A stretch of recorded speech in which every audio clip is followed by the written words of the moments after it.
અરવલ્લી જિલ્લો કે જ્યાં મકાઈનું વાવેતર કરનારા ખેડૂતો ચિંતામાં મુકાયા. કારણ છે મકાઈના પાકમાં ઈયળનો ઉપદ્રવ.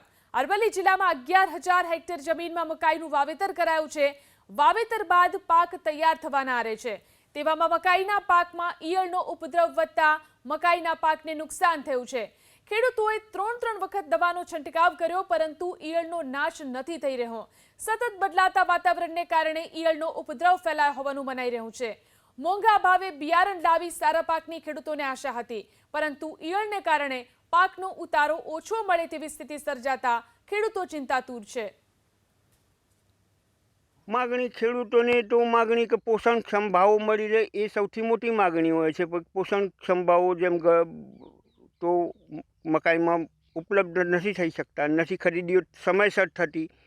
જેમ મગફળીઓના તો હજુ તો ખરીદીઓ ચાલુ છે, ઘઉં પાકી ગયા ત્યાં સુધી. એટલે ગવર્મેન્ટ ખરીદી કરે વેળાસર તો જ ખેડૂતોના લાભનું છે. છેલ્લા 4-5 વર્ષથી આ જીવાત જે મકાઈના સ્પેસિફિક હોસ્ટ પ્રકારની ઈયળ છે, ફોર્મ આલ્વિવમ એટલે પૂંછડે 4 ટપકાવાળી ઈયળ તરીકે પણ જેને ઓળખી શકાય છે.